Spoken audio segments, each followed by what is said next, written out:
Bueno, en este primer tema de historia universal, para el nivel 1, vamos a hablar sobre lo que sabemos de la historia.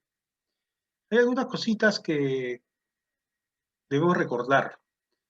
Todo ser humano necesita de sus semejantes, ya que el hombre es un ser social y definitivamente eso ha sido parte de su éxito. Estamos viendo pues que justamente una característica de esta situación de pandemia es que ataca esa parte de nuestra humanidad y nos crea muchos problemas. Sin embargo, la historia considera que la historia personal, la historia de cada individuo, se relaciona con la historia de la humanidad en general. ¿Qué significa eso?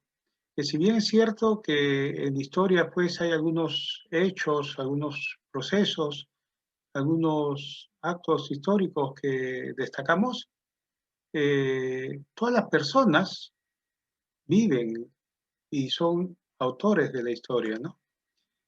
En sí hay que recordar lo que decía Aristóteles: el ser humano es un ser social por naturaleza y el insocial por naturaleza y no por azar, o es mal humano o más que humano.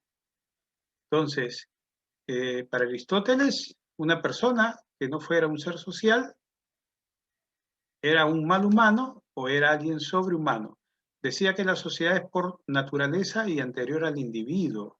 El que no puede vivir en sociedad o no necesita nada por su propia suficiencia no es miembro de la sociedad, es una bestia o un dios. En otras palabras, él se asombraba de que pudiera existir una persona que no necesitara de los demás. Y si fuera el caso, decía, porque era algo divino o algo que era menos que un hombre o una bestia, ¿no?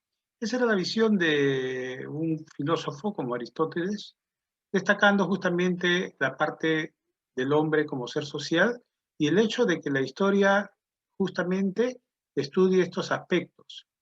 Por eso la historia está en el grupo de las ciencias sociales. Las ciencias sociales estudian al hombre como parte de la sociedad. Existen diferentes ciencias sociales, algunas son la sociología, la economía, el derecho, la geografía, y las ciencias sociales que estudian al hombre normalmente no son como las ciencias naturales, que son rígidas, ¿no? En el caso del estudio, ¿no?, del ser humano, siempre va a haber el factor de que no todos los hombres actúan de determinada manera. Entonces, eh, la historia como ciencia social también tiene pues lo que llamamos nosotros un método de estudio que justamente es de carácter científico. ¿Cuál es el objeto de la historia? La historia tiene como objeto estudiar a la sociedad en un tiempo y en un espacio determinado. Entonces, eso es importante cuando estudiamos la historia de Perú. Tenemos periodos de estudio y también tenemos espacios sobre los cuales incidimos, ¿no? Estudiamos primero, por decir, la cultura inca, después podemos estudiar alguna otra cultura, después estudiamos la república. De esa manera, la historia actúa de forma ordenada. Aquí también me quiero referir a las fuentes de la historia. Entre las fuentes de la historia tenemos las fuentes materiales. Obviamente son aquellas que podemos tocar, ¿no? Son objetos, puede ser una escultura, puede ser en este caso, miren estos andenes, que vendría a ser un tipo de arquitectura, ¿no? Eh, las fuentes materiales también van de la mano con fuentes escritas y con fuentes orales. Si queremos definirla, tendríamos que decir que las fuentes escritas son los documentos que han registrado a través de la palabra escrita los eventos que han acontecido en un periodo de tiempo determinado. Las fuentes pueden ser primarias y secundarias, es decir, si son de la época en la que sucedió el hecho que se está estudiando, o son fuentes que son de una época posterior o que han sido creadas por personas que no estuvieron en ese momento en el lugar de los hechos. Una fuente escrita puede ser una crónica, puede ser un diario, un libro, una novela, una carta, mapas, telegramas y cualquier otro documento que estén escritos.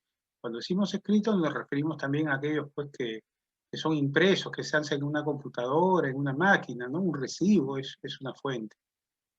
Otro tipo de fuentes son las orales. Tenemos, por ejemplo, los testimonios, ¿no? Los testimonios, cuando se investigaba mucho lo que eran los ataques terroristas, se traían a personas que eran analfabetas y que se les grababa para registrar sus testimonios. Esos audios son fuentes orales y permiten reconstruir la historia de lo que sucedió en ese espacio de tiempo y permite pues hacer los estudios para tratar de que se solucionen o no vuelvan a pasar ese tipo de cosas.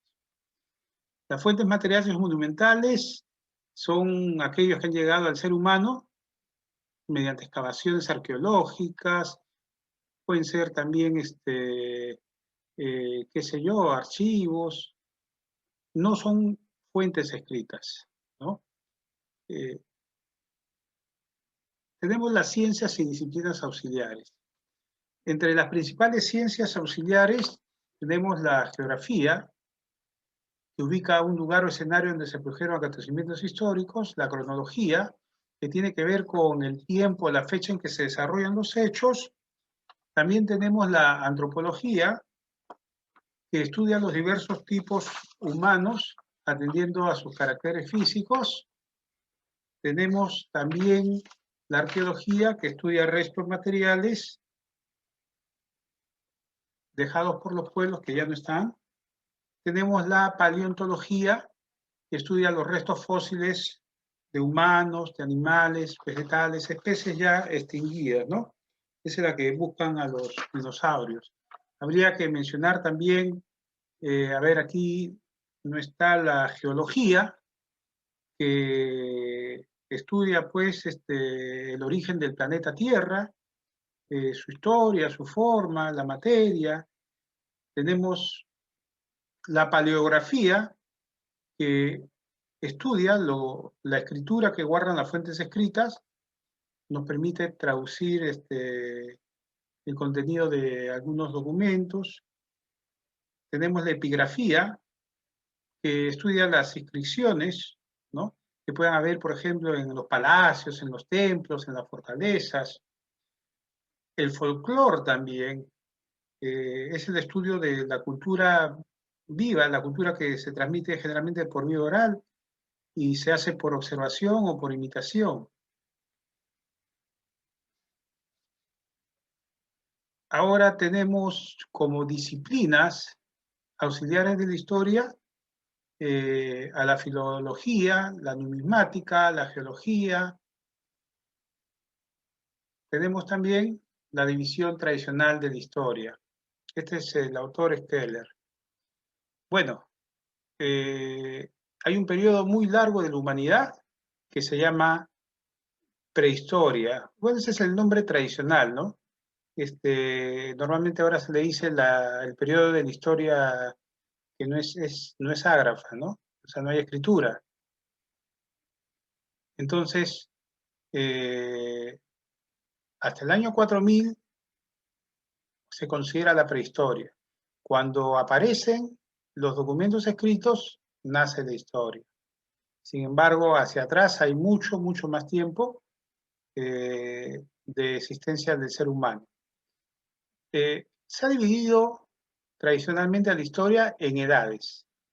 La edad antigua supuestamente empieza con el nacimiento de Cristo y se extiende hasta la caída del Imperio Romano de Occidente. El Imperio Romano de Occidente cae en el año 476, donde empieza la Edad Media. Esto no necesariamente es para todos los autores. Algunos, por ejemplo, tienen otro tipo de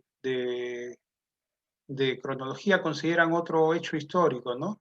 Por ejemplo, para pasar de la Edad Media a la Edad Moderna, se considera la caída del Imperio Romano de Oriente, lo que vendría a ser Bizancio, en el año 1453 después de Cristo.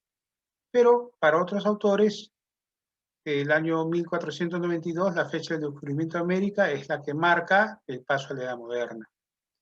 El año 1789 marca el inicio de la edad en la que vivimos nosotros, que es la edad contemporánea.